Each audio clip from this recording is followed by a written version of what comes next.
Hi guys, welcome back to my channel. ಇವತ್ತಿನ vlog ಶುರು ಮಾಡ್ತಾ ಇದ್ದೀನಿ. ಸೊ ಇವತ್ತಿನ ರಂಗೋಲಿ ಒಟ್ಟಿಗೆ ಇವತ್ತಿನ ವ್ಲಾಗ್ ಶುರು ಮಾಡ್ತಾ ಇದ್ದೀನಿ. ಇದು ಬೆಳಗ್ಗೆ ಬಂದು 5 ಗಂಟೆ ಟೈಮು. ಸೊ ರಂಗೋಲಿ ವಿಡಿಯೋ ಪೂರ್ತಿ ನೋಡಿ, ಆಮೇಲೆ ನಾನು ವ್ಲಾಗ್ನ ಕಂಟಿನ್ಯೂ ಮಾಡ್ತೀನಿ. ಈ ರಂಗೋಲಿ ನಾನು ಮುಂಚೆ ಕೂಡ ಶೇರ್ ಮಾಡಿದ್ದೀನಿ. ಸೊ ಇವತ್ತು ಶುಕ್ರವಾರ ಆಗಿರೋದ್ರಿಂದ ಈ ರಂಗೋಲಿನೇ ಹಾಕೋಣ ಅಂದ್ಬಿಟ್ಟು ಈ ರಂಗೋಲಿ ಹಾಕ್ತಾಯಿದ್ದೀನಿ. ಸೊ ರಂಗೋಲಿ ವಿಡಿಯೋ ಪೂರ್ತಿ ನೋಡಿ, ಆಮೇಲೆ ನಾನು ವ್ಲಾಗ್ನ ಕಂಟಿನ್ಯೂ ಮಾಡ್ತೀನಿ.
ಈಗ ನಾನು ನೈಟ್ಗೆ ಡಿನ್ನರ್ ಪ್ರಿಪೇರ್ ಮಾಡ್ತಾಯಿದ್ದೀನಿ. ಸೊ ನಾನಿಲ್ಲಿ ಏನು ಮಾಡ್ತಾಯಿದ್ದೀನಿ ಇವತ್ತು ಅಂದರೆ ಚಪಾತಿ ಮತ್ತು ಟೊಮೆಟೊ ಗೊಜ್ಜು, ಮೂಲಂಗಿ ಬೇಳೆ ಸಾರು, ಅನ್ನ ಮಾಡ್ತಾಯಿದ್ದೀನಿ. ಇವಾಗ ಬಾಣಲಿ ಇಟ್ಟಿದ್ದೀನಿ. ಸ್ವಲ್ಪ ಕಾಯ್ತಾ ಇದ್ದಂಗೆ ಒಂಚೂರು ಎಣ್ಣೆನ ಹಾಕೋತಾ ಇದ್ದೀನಿ. ಟೊಮೆಟೊ ಗೊಜ್ಜು ರೆಸಿಪಿ ನಾನು ಮುಂಚೆ ಕೂಡ ಶೇರ್ ಮಾಡಿದ್ದೀನಿ. ಸೊ ಇವತ್ತು ನಾನು ಬೇರೆ ಏನು ತರಕಾರಿ ಇಲ್ಲದೆ ಇರೋದ್ರಿಂದ ನಾನು ಟೊಮೆಟೊ ಗೊಜ್ಜೆ ಮಾಡೋಣ ಅಂತ ಮಾಡ್ತಾಯಿದ್ದೀನಿ. ಇವಾಗ ಎಣ್ಣೆ ಹಾಕಿ ಸಾಸಿವೆ ಜೀರಿಗೆನ ಹಾಕ್ಕೊಂಡು ಇವಾಗ ಈರುಳ್ಳಿನ ಸೇರಿಸ್ತಾ ಇದ್ದೀನಿ. ಈರುಳ್ಳಿ ಒಂಚೂರು ಚೆನ್ನಾಗಿ ಬಾಡಬೇಕು. ಜೊತೆಗೆ ಒಂದು 2 ಹಸಿಮೆಣಸಿನ್ಕಾಯಿ ಕೂಡ ಹಾಕ್ತಾಯಿದ್ದೀನಿ. ನೀವು ಬೇಕಾದರೆ ಶುಂಠಿ ಬೆಳ್ಳುಳ್ಳಿ ಪೇಸ್ಟ್ ಕೂಡ ಹಾಕ್ಕೋಬೋದು, ಬಟ್ ಅದು ಆಪ್ಷನಲ್ಲು. ಇವಾಗ ಈರುಳ್ಳಿ ಎಲ್ಲ ಒಂಚೂರು ಚೆನ್ನಾಗಿ ಬಾಡಿದೆ. ಇವಾಗ ನಾನು ಟೊಮೆಟೊ ಒಂಚೂರು ಜಾಸ್ತಿನೇ ಕಟ್ ಮಾಡ್ಕೊಂಡಿದ್ದೆ, ಅದನ್ನು ಹಾಕ್ತೀನಿ. ಅದಕ್ಕೆ ಮುಂಚೆ ಒಂಚೂರು ಕರ್ಬೇವಿನ ಸೊಪ್ಪನ್ನ ಕೂಡ ಸೇರಿಸ್ತೀನಿ. ಸೊ ಟೊಮೆಟೊ ರೇಟ್ ಇವಾಗ ಜಾಸ್ತಿ ಆಗಿಬಿಟ್ಟಿದೆ. ಇಷ್ಟು ದಿನ ಈರುಳ್ಳಿ ಬೆಲೆ ಆಗಿತ್ತು, ಇವಾಗ ಟೊಮೆಟೊ ಬೆಲೆ ಆಗಿಬಿಟ್ಟಿದೆ. ಒಂದಿಲ್ಲ ಅಂದರೆ ಒಂದು ಅದು ರೇಟ್ ಆದರೆ ಇದು ಕಮ್ಮಿ ಇರುತ್ತೆ, ಅಥವಾ ಇದು ಕಮ್ಮಿ ಇದ್ದರೆ ಅದು ರೇಟ್ ಆಗುತ್ತೆ. ಸೊ ಆದರೂ ಟೊಮೆಟೊ ಗೊಜ್ಜು ಮಾಡೋಣ, ಯಾಕಂದರೆ ಟೊಮೆಟೊ ತಂದಿಟ್ಟಿದ್ದು ಇತ್ತು, ಹಂಗಾಗಿ ಅದೇ ಟೊಮೆಟೊನ ಹಾಕ್ಬಿಟ್ಟು ಸೊ ಟೊಮೆಟೊ ಗೊಜ್ಜು ಮಾಡ್ತಾಯಿದ್ದೀನಿ. ಇನ್ನು ತುಂಬ ದಿವಸ ಇಡೋಕ್ಕೂ ಆಗಲ್ಲ ಟೊಮೆಟೊ, ಹಂಗಾಗಿ ನಾನು ಟೊಮೆಟೊ ಗೊಜ್ಜು ಮಾಡ್ತಾಯಿದ್ದೀನಿ. ಸೊ ಟೊಮೆಟೊ ಎಲ್ಲ ಹಾಕಿದ ಮೇಲೆ ಒಂಚೂರು ಉಪ್ಪನ್ನ ಕೂಡ ಹಾಕ್ತಾಯಿದ್ದೀನಿ. ಸೊ ಇವಾಗ ಅರಿಶಿನ ಪುಡಿ ಸೇರಿಸ್ತಾ ಇದ್ದೀನಿ. ಸೊ ಅರಿಶಿನ ಪುಡಿನೆಲ್ಲ ಹಾಕಿ ಒಂದ್ಸತಿ ನೀಟಾಗಿ ಮಿಕ್ಸ್ ಮಾಡ್ಕೊತೀನಿ. ಉಪ್ಪೆಲ್ಲ ಆ್ಯಡ್ ಮಾಡಾಗಿದೆ. ಇವಾಗ ಇದು ತಾನಾಗೆ ನೀರು ಬಿಟ್ಕೊಳ್ಳುತ್ತೆ. ಸ್ವಲ್ಪ ಹೊತ್ತು ಕ್ಲೋಸ್ ಮಾಡಿ ಇಡ್ತೀನಿ. ಸ್ವಲ್ಪ ಹೊತ್ತು ಆದಮೇಲೆ ಇದನ್ನು ಚೆಕ್ ಮಾಡ್ತೀನಿ. ಇನ್ನೊಂದು ಕಡೆ ಹಾಲಿಟ್ಟಿದ್ದೀನಿ. ಹಾಲನ್ನ ನಾನು ಕಾಯ್ಸೋಕ್ಕಿಟ್ಟಿದ್ದೀನಿ. ಈ ಕಡೆ ನೋಡಿ ಟೊಮೆಟೊನೆಲ್ಲ ಚೆನ್ನಾಗಿ ಫ್ರೈ ಮಾಡ್ಕೊತಾ ಇದ್ದೀನಿ. ಇದು ತುಂಬ ಸಾಫ್ಟ್ ಆಗಬೇಕು, ಆವಾಗ ಟೊಮೆಟೊ ಗೊಜ್ಜು ತಿನ್ನೋಕ್ಕೆ ರುಚಿಯಾಗಿರುತ್ತೆ. ಇವಾಗ ಸದ್ಯಕ್ಕೆ ನಾನು ಎಣ್ಣೆಯಲ್ಲೇ ಫ್ರೈ ಮಾಡ್ಕೊತಾ ಇದ್ದೀನಿ. ಇವಾಗ ಕೊತ್ತಂಬರಿ ಸೊಪ್ಪು ಕಟ್ ಮಾಡ್ಕೊಂಡಿದ್ದೆ, ಅದನ್ನು ಕೂಡ ಹಾಕ್ತಾಯಿದ್ದೀನಿ. ಸೊ ನನ್ನ ಫೇವ್ರೇಟ್ ಇದು ಟೊಮೆಟೊ ಗೊಜ್ಜು, ಎನಿ ಟೈಮ್ ಫೇವ್ರೇಟು.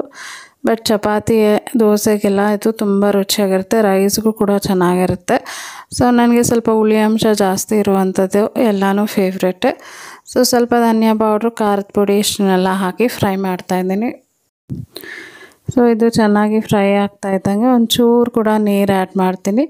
ಜಾಸ್ತಿ ಇಲ್ಲ, ಒಂದು ಅರ್ಧ ಲೋಟ ಅಷ್ಟು ನೀರು ಹಾಕ್ತೀನಿ. ಸೊ ಇವಾಗ ನೀರು ಹಾಕಿ ಸ್ವಲ್ಪ ಹೊತ್ತು ಕ್ಲೋಸ್ ಮಾಡಿ ಇಡ್ತೀನಿ. ಇವಾಗ ಒಂದು 4ರಿಂದ 5 ನಿಮಿಷ ಆಗಿದೆ. ಇವಾಗ ನೋಡಿ ನೀರು ಅದೇ ಕೂಡ ಸ್ವಲ್ಪ ಜಾಸ್ತಿ ಬಿಟ್ಕೊಂಡಿದೆ. ಸ್ವಲ್ಪ ನಾನು ನೀರು ಬೇರೆ ಹಾಕಿದ್ದೆ, ಸೊ ನೀರು ಜಾಸ್ತಿನೇ ಆಗಿಬಿಟ್ಟಿದೆ. ಇವಾಗ ಟೊಮೆಟೊ ಗೊಜ್ಜು ರೆಡಿ ಆಗಿದೆ. ಅದನ್ನು ಕ್ಲೋಸ್ ಮಾಡಿ ಇಟ್ಟಿದ್ದೀನಿ. ಈ ಕಡೆ ಚಪಾತಿ ಮಾಡ್ತಾಯಿದ್ದೀನಿ. ಚಪಾತಿ ನಾನು 2 ಪದರದ್ದು 2 ಲೇಯರ್ಸ್ ಚಪಾತಿ ನಾನು ನಿಮ್ಗೆ ತೋರಿಸಿದೆ ಅಲ್ಲ, ಅದೇ ಚಪಾತಿನ ಇವತ್ತು ಮಾಡ್ತಾಯಿದ್ದೀನಿ. ಸೊ ಬೇಗ ಬೇಗ ಆಗುತ್ತೆ ಅಂದ್ಬಿಟ್ಟು ಎಲ್ಲರಿಗೂ 2 ಚಪಾತಿ ಬದಲು 1 ಚಪಾತಿ ಕೊಟ್ಟರೆ ಆಗುತ್ತೆ ಅಂದ್ಬಿಟ್ಟು ನಾನು ಇಲ್ಲಿ ಚಪಾತಿ ಅದೇ ಚಪಾತಿ ಮಾಡ್ತಾಯಿದ್ದೀನಿ. ಯಾರಾದರೂ ನೋಡಿಲ್ಲ ಅಂತಂದರೆ ನಾನು ಪ್ರಿವಿಯಸ್ ವೀಡಿಯೋಲ್ಲಿ ಹಾಕಿರ್ತೀನಿ. ಸೊ ನನ್ನ ವೀಡಿಯೋಸ್ ಚೆಕ್ ಮಾಡ್ಬೋದು ನೀವು, ಅದು ಹೇಗೆ ಮಾಡೋದು ಅನ್ನೋದು ಕೂಡ ನೀವು ನೋಡಿ ಫಾಲೋ ಮಾಡ್ಬೋದು. ಸೊ ಇವಾಗ 2 ಚಪಾತಿ ಹಾಕಿ ಕೊಡ್ತಾಯಿದ್ದೀನಿ ನಮ್ಮ ಯಜಮಾನ್ರಿಗೆ. ಚಪಾತಿ ಜೊತೆ ಟೊಮೆಟೊ ಗೊಜ್ಜು ಕೂಡ ಹಾಕ್ಬಿಟ್ಟು ಪ್ಲೇಟಲ್ಲಿ ಸರ್ವ್ ಮಾಡಿ ಕೊಡ್ತಾಯಿದ್ದೀನಿ. ಸೊ ಉಳಿದಿರೋ ಚಪಾತಿ ಎಲ್ಲ ಲಟ್ಸಿ ಸೈಡ್ಗೆ ಇಟ್ಕೊಂಡಿದ್ದೆ. ಈಗ ನಾನು ಮೂಲಂಗಿ ಸಾಂಬಾರು ಮಾಡೋದಕ್ಕೆ ಮೂಲಂಗಿನ ಹಚ್ಕೋತಾ ಇದ್ದೀನಿ. ಮೂಲಂಗಿ ತಂದು ತುಂಬ ದಿವಸ ಆಗಿತ್ತು, ಹಾಗೆ ಫ್ರಿಜ್ಜಲ್ಲಿ ಇಟ್ಟಿದ್ದೆ. ಸೊ ಇವತ್ತು ಅದು ಸಾರು ಮಾಡೋಣ ಅಂದ್ಬಿಟ್ಟು ಮಾಡ್ತಾಯಿದ್ದೀನಿ. ಹಾಗೆ ಒಂದು ಈರುಳ್ಳಿ ಕಟ್ ಮಾಡಿಕೊಂಡು 1 ಟೊಮೆಟೊ ಕೂಡ ಕಟ್ ಮಾಡ್ಕೊತಾ ಇದ್ದೀನಿ. ಸೊ ಬೇಳೆನ ನಾನು ಆಲ್ರೆಡಿ ಹೆಸರು ಬೇಳೆ ಮತ್ತು ತೊಗರಿಬೇಳೆ ಎರಡನ್ನೂ ಹಾಕಿ ಕುಕ್ಕರಲ್ಲಿ ಬೇಯಿಸ್ಕೊಂಡಿದ್ದೆ.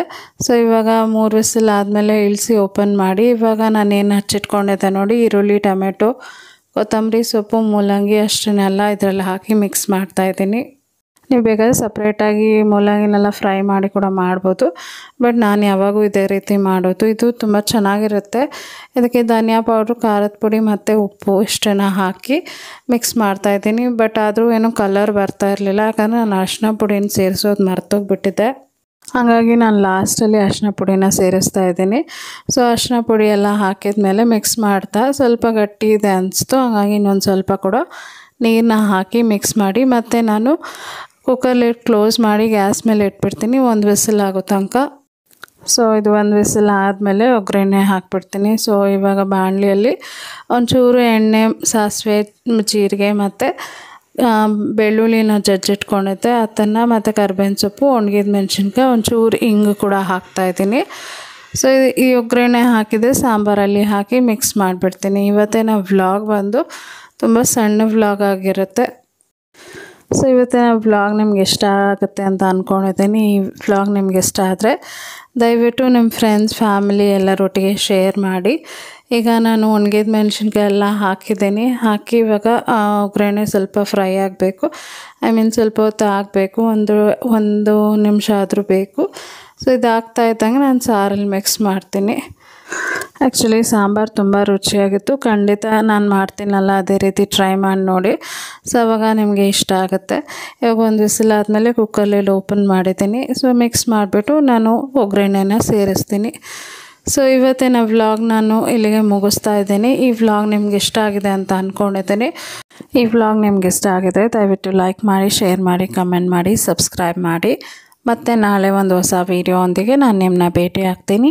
ಅಂಟಿಲ್ ದೆನ್ ಟೇಕ್ ಕೇರ್, ಬಾಯ್.